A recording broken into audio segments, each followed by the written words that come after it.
Să ne ridicăm să ne rugăm.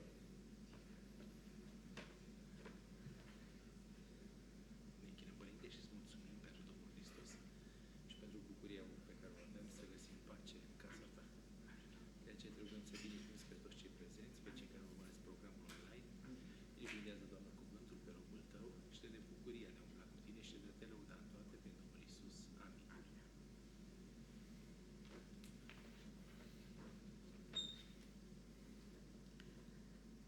În numele Domnului Hristos deschidem serviciul divin de vineri seara, deschidem sabatul cu cântarea 55.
Ne rugăm împreună. Tată din ceruri, bun, milostiv și îndelung de răbdător, plin de bunătate, dar și drept. În seara aceasta, cu toții ne-am adunat să-ți aducem mulțumiri și laude pentru că meriți, pentru toată purtarea de grijă care ai avut-o față de noi toată săptămâna. acum sănătoși și în pace, am venit să ascultăm cuvântul Tău. Solul de care Te folosești să-l binecuvintezi cu Duhul Tău cel Sfânt și să vorbească cuvintele ca de la Tine pentru aceste vremuri. Iar noi care ascultăm să rămânem cu ceva pentru aceste timpuri din urmă, aceste timpuri tulburi, avem nevoie de cuvânt. Și întotdeauna Tu ai avut un cuvânt special pentru noi în aceste timpuri, chiar pentru fiecare. Rămâi cu noi și noi cu Tine, binecuvântează-ne așa cum stăm, dar și cei pe acasă, dar și pe cei bolnavi, pe unde sunt, indiferent ce boli. Tu ești Dumnezeu a tuturor, ești Creator și ești medic. Îți mulțumim prin Domnul Hristos pentru toate și prin Duhul Sfânt în veci. Amin.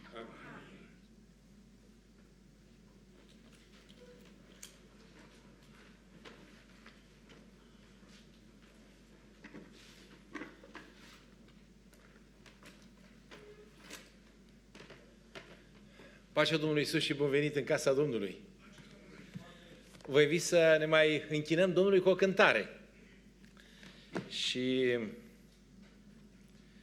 am notat eu aici cântarea 309, Mai lângă tronul Tău.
O cântare tare frumoasă și mi-aduc aminte de o anumită parte a acestei cântări o anumită istorie acestei cântări, care se zice că este adevărată. Se spune că orchestra a cântat și asta a fost una dintre ultimele piese care s-a cântat. Sunteți bine în seara aceasta? Îi spuneam fratelui Cristi, am fost săptămâna trecută cu mama înainte să o internez, am dus-o până la sora ei și le-am făcut niște fotografii, au cântat împreună, sora mamei mele a părăsit biserica de mult. A ales lumea să-și facă o carieră, mama l-a ales pe Domnul și cântau împreună o cântare de pe vremuri. Și știind că a doua zi am fost cu mama la spital și o întreba, mi-a zis, mamă, cum ești? Și spunea, mă simt plină de încredere. În timp ce face radioterapie și alte lucruri de genul acesta. Și câteodată mă gândesc ce anume ne face să avem sau nu încredere.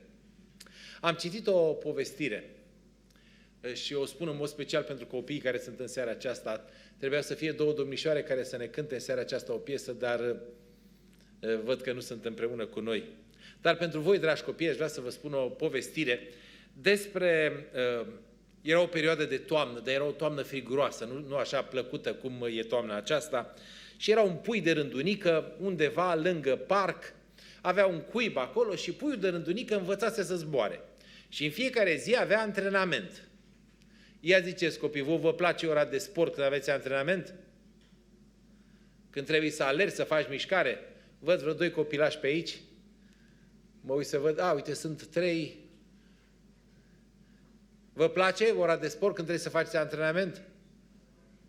Da, dumneavoastră celor mari. Vă place? Nu. Am vrea să fim slabi, frumoși și puternici, dar fără să depunem niciun fel de efort.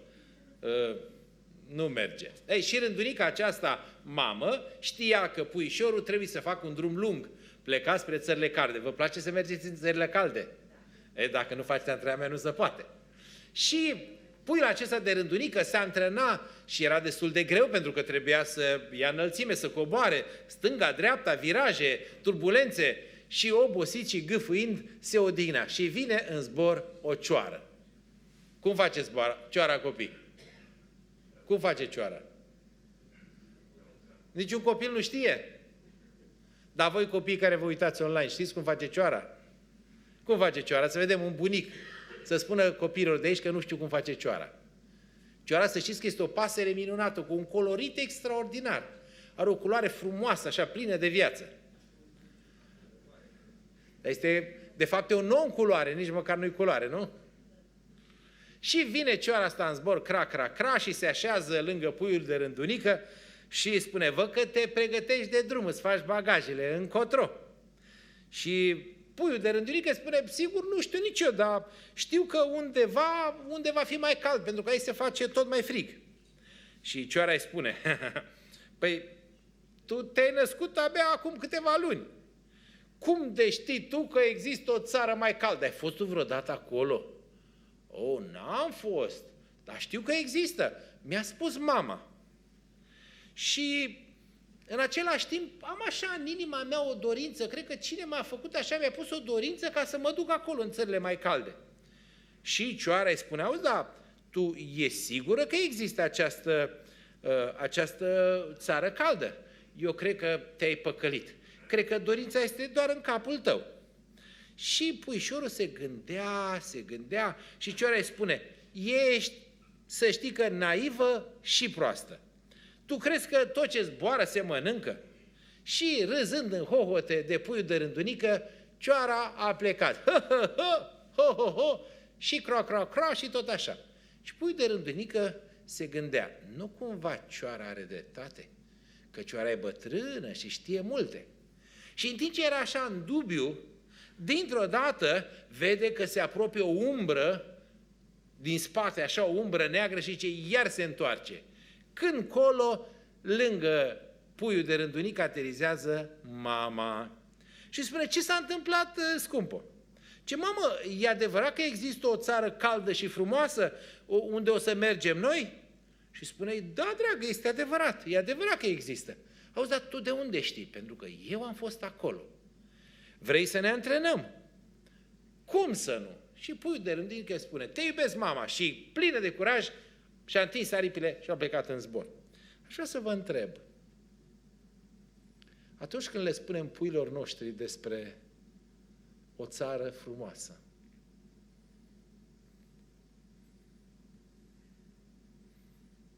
și ei ne întreabă, de unde știi de țara aceasta? Ce le vom spune?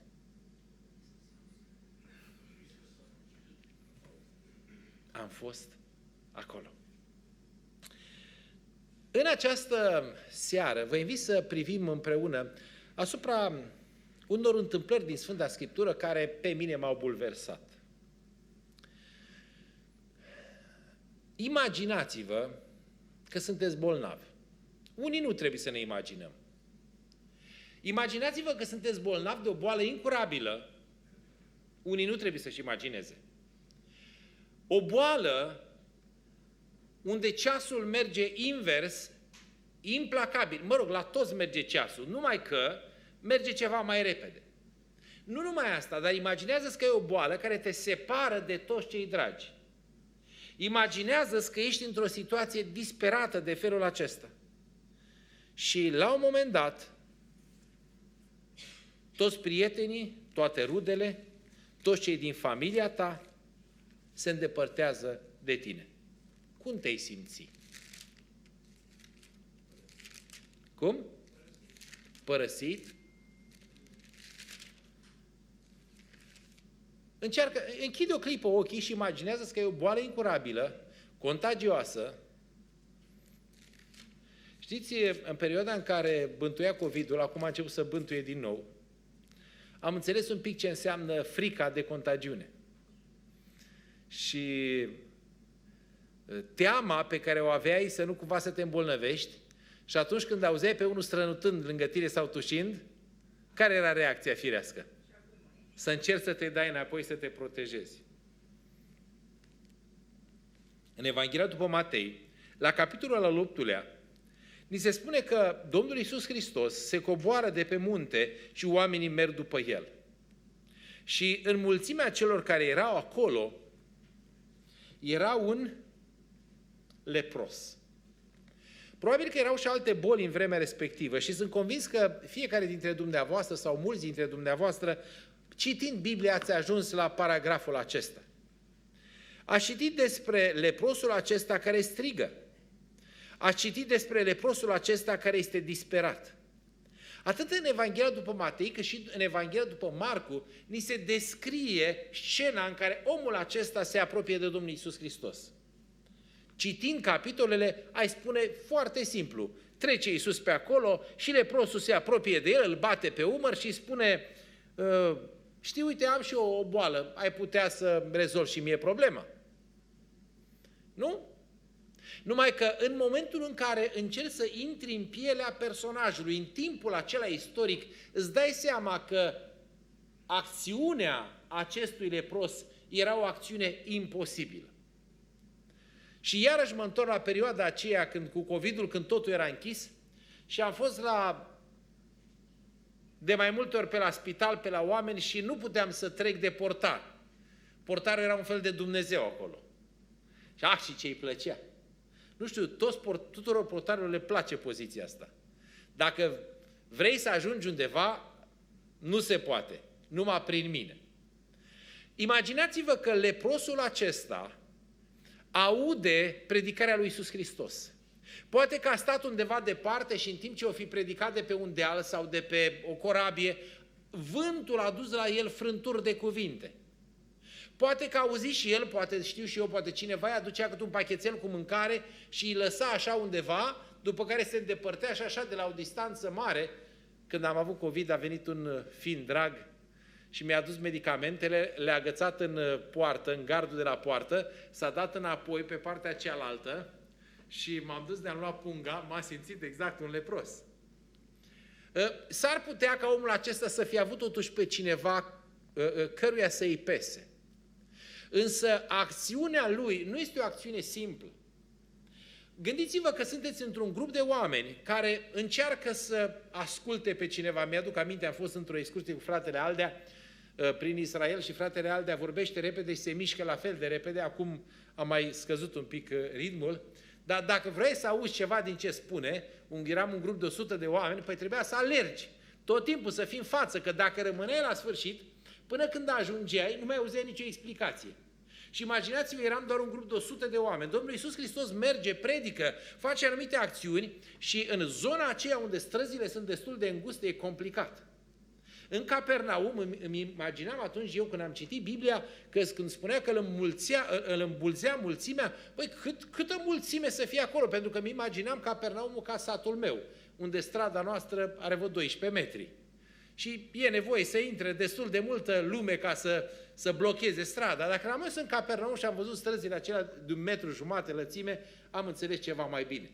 Imaginați-vă că sunteți într-un loc de genul acesta, bolnav contagios, cu obligația legală de a striga necurat, necurat, necurat, de a-i avertiza pe cei din zonă că ești acolo, de a te feri din calea lor, cum ai putea să-L întâlnești pe Cel care îți oferă o soluție? Când citești ceea ce spune inspirația și descrie trăirea acestui om, îmi dau seama cât de complicat era pentru el. Omul acesta ajunge la Domnul Iisus Hristos, are parte de vindecare și Mântuitorul îi cere un lucru ciudat. Despre lucrul acesta ciudat aș vrea să vorbim puțin în seara aceasta. Și iată ce îi spune: vezi să nu spui la nimeni.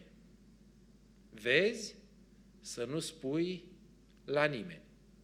Ci du-te și te arată preotului și adu darul pe care l-a rânduit Moise ca mărturie pentru ei. Iată, asta este ceea ce spune Matei, destul de succint, destul de redus, însă Marcu descrie puțin mai clar evenimentul, descrie ce s-a întâmplat înainte, descrie ce se întâmplă după, ca să înțelegem cumva de ce Domnul Iisus Hristos îi spune să nu spui la nimeni. Păi dacă ar fi undeva de unde aș putea să găsesc o comoară de mare preț, nu, ar trebui să nu spun la nimeni. Știți, omul care caută comoară sau găsește comoară de mare preț, o ascunde, nu spune la nimeni, se duce, vinde tot ce are și cumpără ogorul și după aceea e de drept proprietarul comorii. Atunci când descoperi un lucru valoros, atunci când afli un lucru valoros, să-l ții pentru tine sau îl împărtășești și cu alții? Am observat un lucru interesant. Atunci când ne preocupă ceva, cu oricine am vorbit și despre orice am vorbit, invariabil vom ajunge la subiectul care ne preocupă. Și indiferent de zi. Dacă suntem preocupați de mașini, despre orice am vorbit, ajungem să vorbim de mașini. Dacă suntem preocupați de case, de excursii, de vacanțe sau de afaceri, în orice zi, în orice context, subiectul care ne preocupă va ajunge să fie subiectul de discuție. Dacă suntem preocupați de creșterea copilului sau de educația lui, cu oricine am vorbit, vom ajunge invariabil la subiectul acesta. Pentru că zice Scriptura, din prisosul inimii vorbește gura. Adică ceea ce clocotește în sufletul meu, aceea va ieși și pe gura mea. Știți că atunci când fierbi, sunt oalele astea sub presiune sau orice fel de oală, când începe să fiarbă, pe unde e o gaură, pe acolo este aburul. Dacă are și un fluierici. Domnul Hristos îi dă o poruncă, dacă se poate spune, face o cerință greu de înțeles. Dacă eu aș fi în locul Domnului Iisus Hristos și aș avea o rată de succes atât de mare pentru un lepros, ce a spune? Băi, uite, ia și bilețele. Când te duci, mergi pe partea asta de stradă și când te întorci, vii pe partea elaltă și spune la toți, nu? Am gândit noi un fel de reclamă. Păi dacă în biserica noastră se întâmplă minuni, păi duceți-vă și spuneți tuturor de minunile acestea. Duceți-vă și chemați-i încoace. Vi s-ar părea logic? Însă dacă citim ceea ce descrie Marcu dintr-o altă perspectivă, vedem că lucrurile sunt puțin mai complicate. În Evanghelia după Marcu, la capitolul 1, spune așa: oamenii care îl ascultă pe Domnul Iisus Hristos, la versetul 22, capitolul 1, versetul 22, oamenii erau uimiți de învățătura lui, căci îi învăța ca unul care avea putere, nu cum îi învățau cărturarii. Aș vrea să vă pun o întrebare. Cum identificați dumneavoastră un învățător, un predicator care predică cu putere? Unii dintre dumneavoastră veniți la biserică de 20, de 30, de 50 de ani, alții poate doar de puțină vreme. Dar aș vrea să vă pun o întrebare simplă. Cum identificați un predicator care vorbește cu putere sau cum îl diferențiați de unul care vorbește fără putere? De la învonul acesta sau pe la învonul acesta s-au perindat o mulțime de oameni, mai tineri sau mai în vârstă. Unii au încercat să prezinte un mesaj de încurajare pentru un exercițiu de adresare publică, de mărturisire. Alții au avut într-adevăr un mesaj care poate le-a schimbat viața. E o întrebare simplă. Cum faci diferența? Pentru că Scriptura ne spune și Marcu este cel care la vremea când Domnul Hristos făcea minunile acestea printre oameni era un tinerel. Era, am putea spune, un adolescent, ca unul dintre adolescenții noștri. El urmărește și trage o concluzie. Aici se întâmplă ceva. Și observați că face o comparație între Iisus care învață cu putere și ceilalți. Și la un moment dat, Domnul Iisus Hristos în Capernaum merge la Simon. Și îi plăcea să facă vizite și Simon era bărbatul extraordinar. Pentru că o avea pe soacră sa cu el în casă. Acum nu știm dacă el stătea la soacră sa sau soacra stătea la el. Dar cert e că stăteau împreună și Simon Petru îl invită pe Domnul Hristos și nu îi spune: Doamne, mai ai puțină răbdare până să face puțin loc la noi în casă. Ci îi spune: Doamne, vino la noi așa în casă, chiar dacă situația este cea care este. Și spune că avea friguri. Nu știm dacă avea o formă de COVID sau o răceală sau ce, dar avea friguri. Și îndată, când Domnul Hristos merge în casa lui Petru, spune: știi, imaginați-vă un ginere care insistă la Mântuitorul pentru soacră sa. Nu știu de ce, au tot felul de povești despre relația soacre-nurori, soacre, gineri. Eu sunt cel mai iubit dintre toți ginerii soacrei mele. Nu, am fost din prima zi și eu o să fiu până în ultima. Avem o relație extraordinară. Și cunosc o mulțime de socri, sunt și singurul, de socri și de soacre care se înțeleg extraordinar cu ginerii și cu nororile. Și iată-l pe Simon, care nu știu cum i-a fi pus problema Domnului.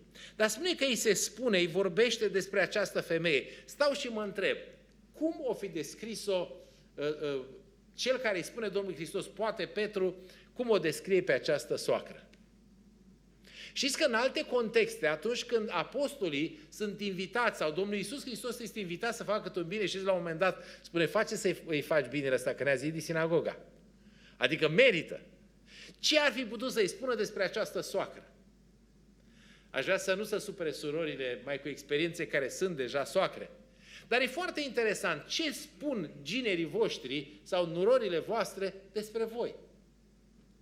Cert este că mesajul sau maniera în care se raportează Petru la Domnul Hristos face ca Domnul Hristos să vină și spune: a apucat-o de mână, a ridicat-o în sus și a lăsat-o frigurile. Probabil că nu era frică să se contamineze. Nu era frică să se îmbolnăvească. Pentru că el era acolo stăpân peste boală. Era stăpân peste suferință. Domnul Hristos are o autoritate mai mare decât boala. Are o autoritate mai mare decât orice fel de boală. Mi-am pus întrebarea, dumneavoastră, eu, credem că Domnul Hristos e mai tare decât boala? Pe o scară de la 1 la 10, cât de mult credem lucrul ăsta? Da? Hai să vă pun o întrebare. Când v-a durut capul ultima oară? Ce ați făcut? Întâi v-ați rugat și după aia ați luat o aspirină, un paracetamol sau un ketonal, sau întâi ați luat pastila și după aia v-ați rugat? Întâi a luat pastila și după aia poate ne-am și rugat: Doamne ajută, nu în timp ce luam pastila. Să-și facă efectul. E foarte interesant pentru că în mintea noastră noi îl vedem pe Dumnezeu ca fiind o autoritate, dar de foarte multe ori autoritatea lui Dumnezeu este aia, băi, după ce am încercat totul, hai să o fac și pe asta. O merge bine, nu merge, măcar am încercat-o, corect? Am avut odată o ocazie de ungere și eram destul de tânăr și mai eram cu un coleg mai în vârstă care conducea momentul respectiv și după ce are loc rugăciunea, cu text frumos, la ceva vreme după aceea, cel bolnavul care ceru să spunea aia, știam eu că nu o să întâmple nimic. Și mi-am pus întrebarea, Dumnezeu știe ce în capul meu? Citeți Sfânta Scriptură și spune că se duce la această femeie, o apucă de mână și când o apucă de mână ea se scoală și când se scoală spune, oh, ce bine că m-am sculat. Să mă duc să mă odinesc că sunt în convalescență. Ce face femeia aceasta? Este foarte interesant. Apoi a început să le slujească. Vindecarea adevărată este aceea care se vede în acțiunea noastră proactivă. În momentul în care te plângi de boala ta, te plângi de suferința ta, te plângi și tot timpul te aștepți ca ceilalți să facă ceva pentru tine, problema este că chiar dacă boala fizică a ieșit, dar ea rămâne în noi, rămâne cu noi. Atunci când Domnul Hristos o apucă pe această femeie de mână, El nu doar o vindecă fizic, dar îi redă un scop și o viziune. Am cunoscut oameni sănătoși fără viziune și am cunoscut oameni bolnavi cu viziune, bolnavi fizic. Și e foarte interesant că mulți dintre acești oameni bolnavi fizic, dar cu viziune, au făcut ca slăbiciunea lor, așa cum se spunea săptămâna trecută, slăbiciunea lor să fie o putere, să fie ceva care să-i împingă înainte. Ce se întâmplă? Soacra începe să slujească și cetatea se adună la ușă. E foarte interesant capitolul acesta, pentru că până să se ajungă la acest nenorocit bolnav, se întâmplă câteva evenimente. Cetatea se adună și vin acolo cu tot felul de bolnavi. Sunt acolo oameni care pătimeau de felurite boli, scoate demoni, nu-i lasă pe demon să vorbească, pentru că îl cunoșteau. Ce fac demonii când Domnul poruncește? Ce fac? Nu, îl ascultă. Le poruncește să tacă și demonii tac. Țineți minte lucrul ăsta. A doua zi, pe când era încă întuneric de tot, Iisus s-a sculat, a ieșit și s-a dus într-un loc pustiu. Aș vrea să vă întreb, ce face Domnul Iisus noaptea? Nu, doarme. Observați, doarme. Probabil că se culcă la o oră destul de devreme. Nu stă pe Netflix, nu stă să facă alte lucruri, nu se stă pe rețele de socializare, vindecă bolnavii și spune acum la culcare că și eu mă culc. Dar dimineață, pe când toți ceilalți dorm, el se trezește. Și spune, iese, se duce într-un loc pustiu și se roagă. Aș vrea să vă pun o întrebare, dumneavoastră, ce faceți dimineața de vreme? Care sunt obiceiurile pe care le aveți? Vedeți, secretul fiecarei zile nu constă doar în ziua respectivă, ci constă, ziua începe de seara. Ce faci seara după ce apune soarele? Pentru că dacă pierzi vremea seara târziu, nu te vei putea trezi de dimineață ca să ai întâlnirea cu Dumnezeu, corect? Dacă te culci la ora 4, păi nu o să te poți trezi pe când e încă întuneric, pentru că ora 4-5 ar fi momentul când ar trebui să te trezești. Ei, și atunci dacă vrem să avem o zi de succes, trebuie să vedem ce facem seara. Domnul Hristos ce face seara? Cu ce se îndelinicește? Cu ajutorarea oamenilor. Cu împărtășirea împărăției lui Dumnezeu în fapte. Așa că dimineață are o întâlnire specială cu Dumnezeu. Are o întâlnire față în față. Întâlnirea nu este ca să vadă lumea, băi, ia uitați-vă cum mă rog eu. Nu este o întâlnire prin care să atragă atenția asupra lui, ci este o întâlnire tainică ca să primească putere. Se spune că am citit o întâmplare despre un băiețel și mulți dintre noi poate că am trăit o situație de genul acesta. Se duce la tatăl lui, ciocăne la ușă, deschide ușa încet așa, bagă capul, intră în birou, se apropie de tatălui și tatăl spune ce dorești, ai nevoie de ceva? Și băiețelul spune, nu tati, n-am nevoie nimic, doar am vrut să fiu cu tine. Atunci când stăm în prezența lui Dumnezeu, nu pentru că vrem ceva de la El, ci pentru că ne place să stăm în prezența Lui, dintr-o dată lucrurile se schimbă. Și atunci când urcăm la amvon, atunci când vorbim cu oamenii, cum vom vorbi? Cu putere. De unde îi luăm puterea asta? Păi puterea o luăm din relația cu Tatăl, pentru că ne-i drag să stăm în prezența Lui. În timp ce el se roagă, Simon, Petru și ceilalți n-au reușit să se trezească dimineața, că știți, după ce s-a strâns masa, a trebuit să mai vorbească cu soacra, să vadă cu nevasta, cu copii, știi și eu ce-o fi mai vorbit. Cert este că ceilalți se scoală ceva mai târziu. Îl văd că Domnul Hristos nu este și încep să-L caute. Și când îl găsesc, ce-i spun? Toți te caută. Ești o persoană importantă, cu alte cuvinte. Ai reușit să devii celebru. Și în momentul când Domnul Hristos aude că toți îl caută, ar fi putut să zică, băi, hai să mai facem niște follower, nu? Să mai luăm niște like-uri. Să mai luăm niște aprecieri, pentru că dacă toți mă caută, e momentul ca aceștia toți să fie niște agenți de publicitate. Însă Domnul Iisus Hristos spune, dacă toți mă caută, e vremea să mergem în altă parte. E vremea să căutăm alți oameni și alte locuri în care ar trebui să propovăduim. Și merge prin toată Galileea și propovăduiește și scoate demonii. Și aici apare scena despre care vorbeam. Mi-a pus întrebarea, de ce Domnul Iisus Hristos pleacă din Capernaum într-un moment de, dacă se poate spune, de succes, să se ducă de aiurea, am putea spune. Aș vrea să vă pun o întrebare. Evanghelia este doar pentru tine sau și pentru alții?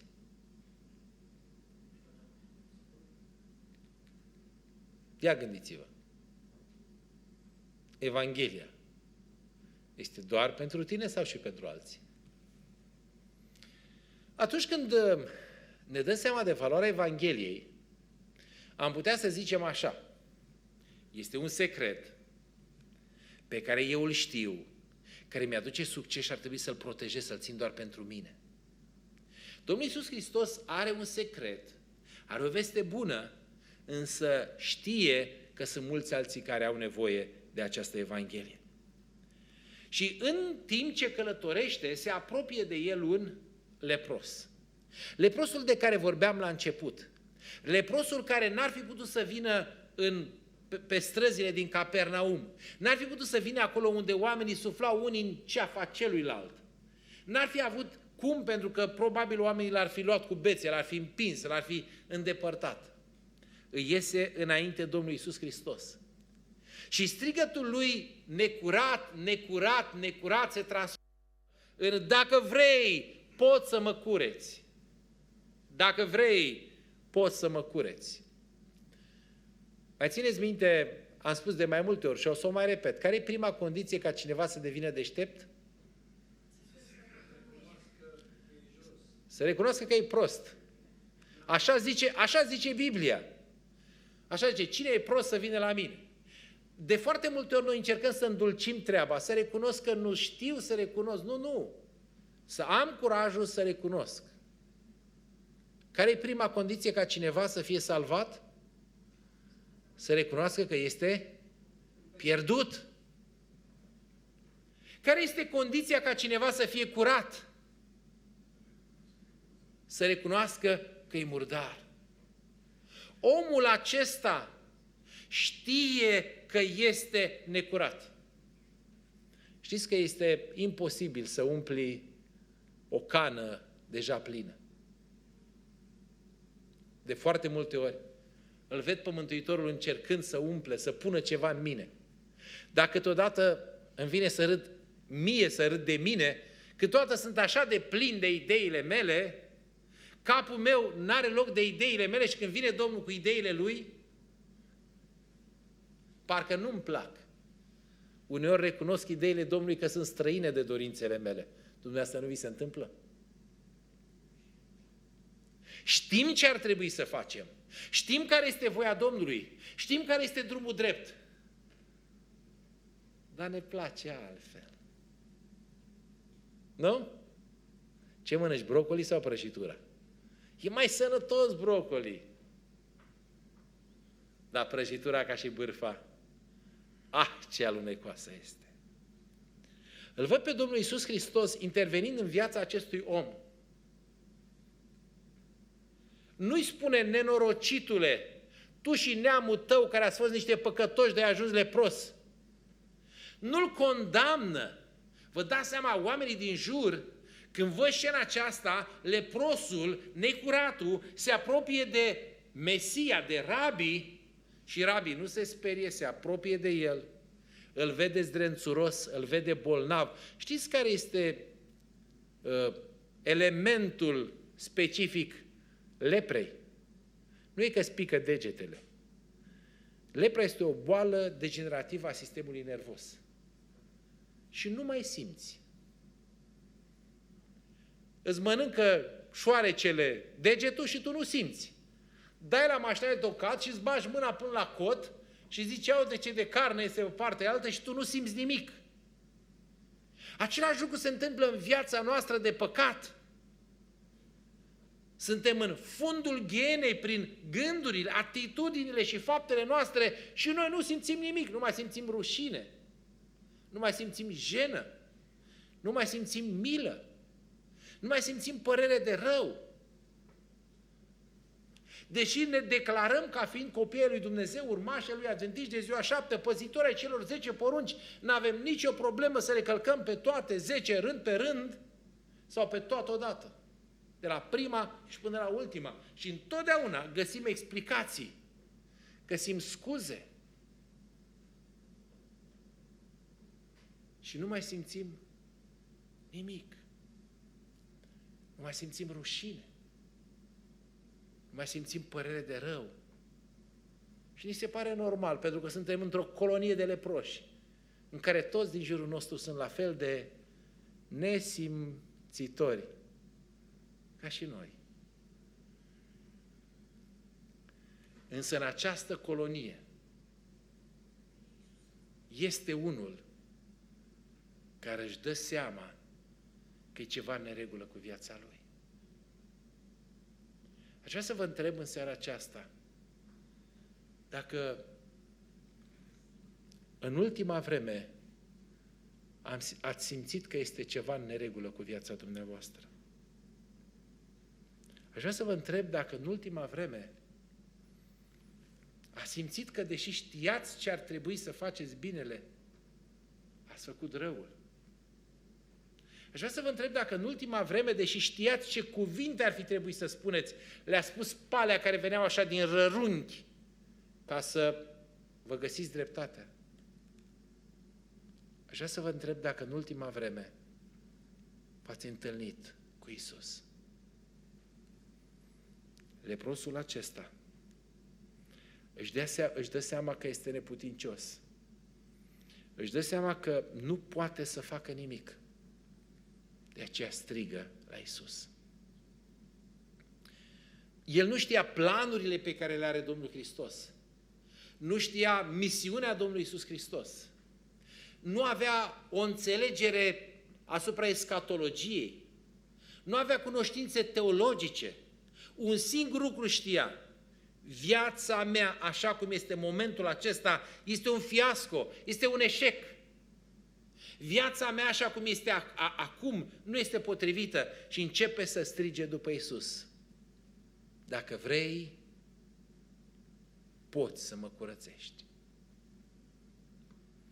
Întâlnirea aceasta specială cu Domnul Iisus Hristos face ca omul acesta să experimenteze într-o clipă curățirea. Și aș fi putut să zică, ce bine că sunt curat, să mă duc acasă la nevastă, la copii, mi-e dor de ei de nu mai pot. Și Domnul îi spune, nu. Curățirea ta trebuie confirmată de cine? De preoți, de leviți, de ăia care vreau să-l omoare, de nenorociții ăia care făceau planuri, de ăia despre care Ioan le spusese că sunt morminte văruite, de aceia pe care aceia despre care chiar Domnul Hristos le-a spus, vai de voi cărturari și farisei fățarnici, aceștia să confirme vindecarea? Domnul Iisus Hristos le recunoaște autoritatea stabilită prin lege. Pentru că îmi place foarte mult cum spune serva Domnului, Domnul Hristos nu-l vede doar pe acest nenorocit, nu-i vede doar pe bolnavii aceștia care au nevoie și care vin la El, El îi are în vedere și pe aceia care nu vin la El. Și îl trimite pe acest om ca o mărturie, ca aceea să vadă și să confirme minunea că El a fost vindecat. De foarte multe ori, Evanghelia noastră este plină de cuvinte. Însă Evanghelia pe care Domnul Iisus Hristos le-o trimite preoților, fariseilor, celor de la templu, nu e plină de cuvinte. Și le trimite dovadă. Uitați-vă și vedeți dacă omul acesta care a fost lepros mai este sau nu lepros. De foarte multe ori, Evanghelia noastră sau și Evanghelia noastră este plină de cuvinte. Însă cea mai puternică forță, cel mai puternic argument, nu sunt cuvintele noastre, ci sunt minunile pe care Dumnezeu le face în viața noastră. Și omul acesta se duce și primește, dacă se poate spune, confirmarea. Cât de mult și-ar fi dorit oamenii aceștia să nu confirme că omul e vindecat, dar ei văd că este vindecat. Și știți cum e? Prima întrebare, când vezi că s-a întâmplat ceva, care e întrebarea? Păi, dar cum de te-ai... Dacă ar fi știut răspunsul, noi mai puneam întrebarea aceasta. Atunci când omul acesta a fost vindecat, era o mulțime de curioși. Unii dintre ei l-au însoțit, spune serva Domnului, să vadă ce se întâmplă la templu. Și acolo el mărturisește. El îl mărturisește pe Iisus Hristos. Îl mărturisește pe cel care a avut puterea, pe cel care a avut răspunsul, pe cel care a avut ceea ce putea să fie soluția lui Dumnezeu pentru necurăția lumii. Și iată ce spune Scriptura. Oamenii aceștia, când văd vindecarea, dar omul acela, după ce a plecat, a început să vestească, să spună în gura mare lucrul acesta, așa că Iisus nu mai putea să intre pe față nicio cetate, ci stătea afară în locuri pustii și veneau la el din toate părțile. De ce nu mai putea Domnul Hristos să intre pe față?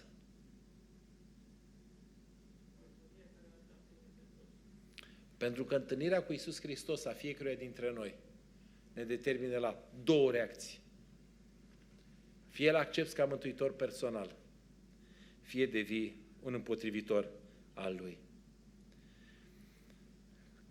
Unul dintre marile accidente feroviare din istorie s-au petrecut în tunelul El Toro, în León, Spania, în 3 ianuarie 1944. Au murit peste 500 de oameni atunci. Era un tren cu 2 locomotive, una trăgea și una împingea. Au intrat în tunel și n-aveau stații de emisie-recepție. Pe la jumătatea tunelului, locomotiva din față s-a stricat. Cel din locomotiva din spate, văzând că cea din față s-a oprit, a zis să trag trenul înapoi, să-l scot din tunel. Așa că a băgat marșarier și a început să tragă de tren. Cel din față a văzut că trenul ia înapoi și s-a gândit că o ia la vale, așa că între timp a reușit să pornească motorul, pistoanele locomotivei și a băgat forță să meargă în față.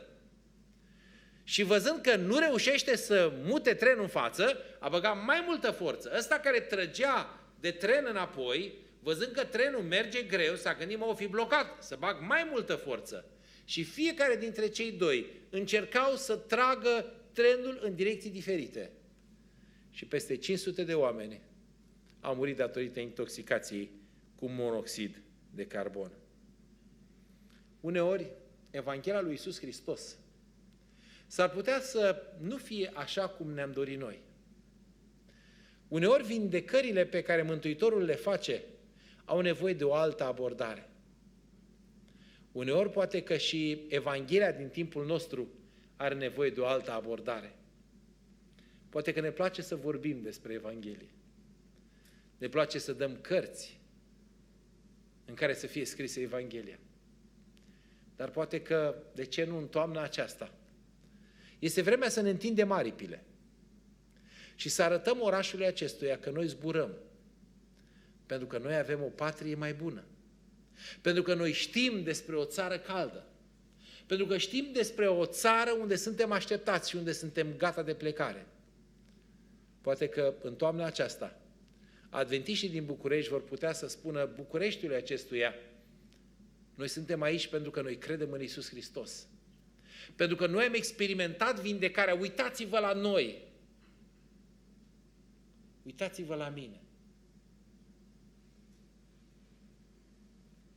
Și când oamenii se vor uita la mine, atunci când oamenii se vor uita la tine, noi vom fi cea mai bună dovadă a puterii lui Iisus Hristos.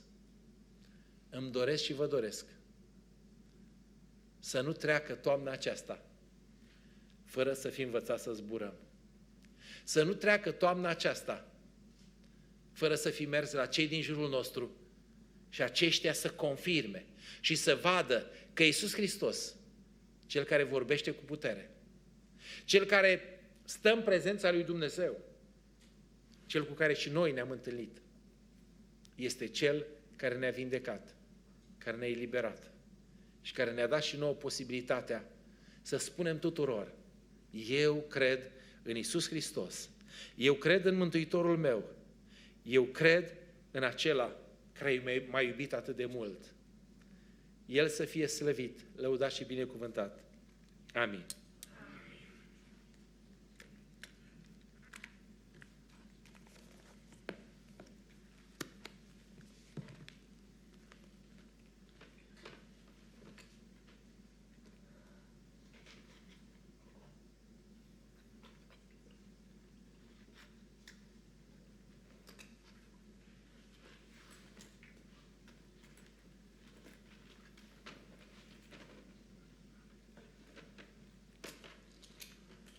Vă invit în numele Domnului Iisus să închidem serviciul divin, intonând spre slava Domnului imnul 370.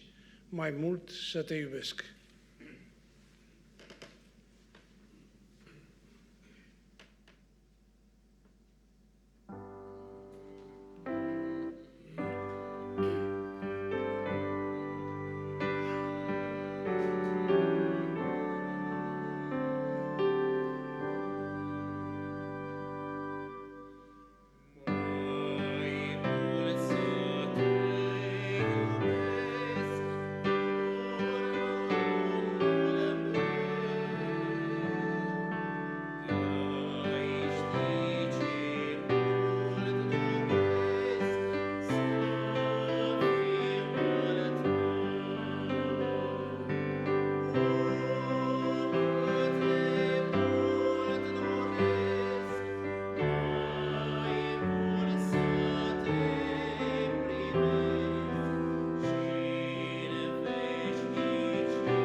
Tatăl nostru bun din ceruri, îți mulțumim în numele Domnului Iisus pentru harul Tău, pentru bunătatea Ta, pentru iubirea Ta și pentru faptul că în seara aceasta putem să fim aici. Te rugăm, Tatăl nostru, să lași binecuvântarea Ta peste noi și să ne dai înțelepciune, să ne dai putere, să ne deschizi ochii, ca să ne vedem că suntem bolnavi de lepra păcatului. Ajută-ne să recunoaștem lucrul acesta și să apelăm la mila Ta și la vindecare din partea Ta. Tatăl nostru, te rugăm și pentru cei bolnavi care sunt în biserica noastră. Te rugăm în mod deosebit pentru fratele Ovidiu. Te rugăm, Doamne, să îi dai putere, să-i dai tărie și, dacă este voia Ta, să-l vindești, pentru că dorința noastră este să fie în mijlocul nostru. Te rugăm și pentru fratele Ion de la Fundeni. A fost operat astăzi la inimă și are nevoie de sprijinul Tău. Te rugăm, Tatăl nostru, și pentru ceilalți bolnavi, pe care îi știm și pe care nu știm, să Te înduri de fiecare în parte și să-i ajuți ca să simtă astăzi că este o zi specială și că Tu ești alături de ei. Pentru noi cei rămași aici, Te rugăm ca să lași binecuvântarea Ta și mai departe și în noaptea aceasta și ajută-ne, Doamne, ca sub această binecuvântare să-Ți aducem laudă, cinste și închinare și acum și în veci de veci. Amin.